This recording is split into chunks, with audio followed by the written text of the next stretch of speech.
Python টিউটোরিয়ালে সবাইকে আবারও স্বাগতম। এই পর্বে আমরা ব্রেক এবং কন্টিনিউ স্টেটমেন্টগুলি প্রোগ্রামিংয়ে কিভাবে ব্যবহার করতে পারি সেটি শিখব।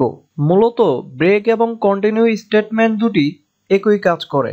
প্রোগ্রামিং ল্যাঙ্গুয়েজে যেখানে আমরা ব্রেক এবং কন্টিনিউ স্টেটমেন্ট দুটি ব্যবহার করব, তারপরের স্টেটমেন্টগুলি অটোমেটিক টার্মিনেট হয়ে যাবে।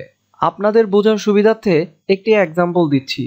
ফর লুপের মাঝে একটি রেঞ্জ ফাংশন নিচ্ছি, সেই জন্য টাইপ করতে হবে ফর একটি ভেরিয়েবল নিলাম আই ইন রেঞ্জ ফাংশনের মাঝে লিমিট দিয়ে দিলাম 1 থেকে 5 নম্বর ঘর পর্যন্ত সংখ্যাগুলি প্রিন্ট করবে। Print I. চলুন প্রোগ্রামটি আমরা রান করি। অবশ্যই প্রোগ্রামটি রান করলে 1 থেকে 4 পর্যন্ত প্রত্যেকটি সংখ্যা ক্রমান্বয়ে প্রিন্ট করবে। এখন আমি চাচ্ছি 1 থেকে 4 সংখ্যা নয়, 1 থেকে 2 নাম্বার সংখ্যাটি পর্যন্ত প্রিন্ট করবে। এরপর প্রোগ্রামটি টার্মিনেট হয়ে যাবে। সেই জন্য আমরা ফর লুপের পর একটি কন্ডিশন ব্যবহার করতে পারি।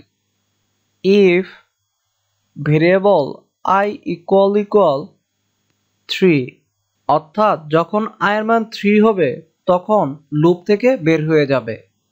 এই জন্য আমরা ব্রেক স্টেটমেন্টটি টাইপ করে নিতে পারি। ব্রেক। প্রোগ্রামটি রান করলেই আপনারা খুব সহজেই বুঝতে পারবেন।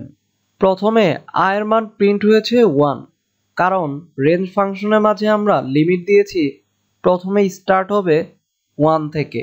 এখন i এর মান হচ্ছে 1।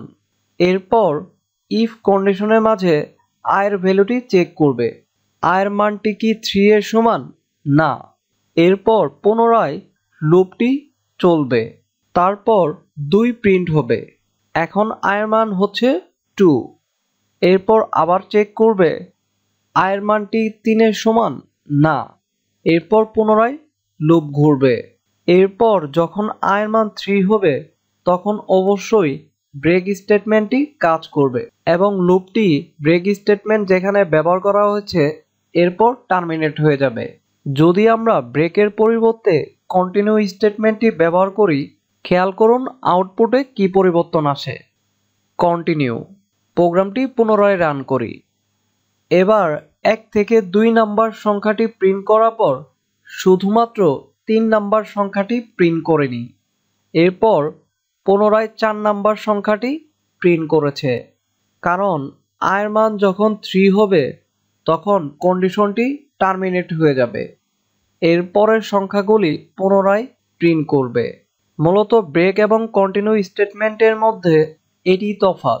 যখন আমরা প্রোগ্রামিং ল্যাঙ্গুয়েজে ব্রেক স্টেটমেন্টটি ব্যবহার করব, তখন ব্রেক স্টেটমেন্টের পরের স্টেটমেন্টগুলি টার্মিনেট হয়ে যাবে প্রোগ্রাম থেকে। কিন্তু যখন আমরা কন্টিনিউ স্টেটমেন্টটি ব্যবহার করব, শুধুমাত্র স্পেসিফিক স্টেটমেন্টই টার্মিনেট হয়ে যাবে, কিন্তু পরের স্টেটমেন্টগুলি অবশ্যই প্রিন্ট করবে। তাহলে আমরা শিখে গেলাম কিভাবে প্রোগ্রামিং ল্যাঙ্গুয়েজে আমরা ব্রেক এবং কন্টিনিউ স্টেটমেন্টগুলি ব্যবহার করতে পারবো। সবাই ভালো থাকুন, সুস্থ থাকুন। আল্লাহ হাফেজ।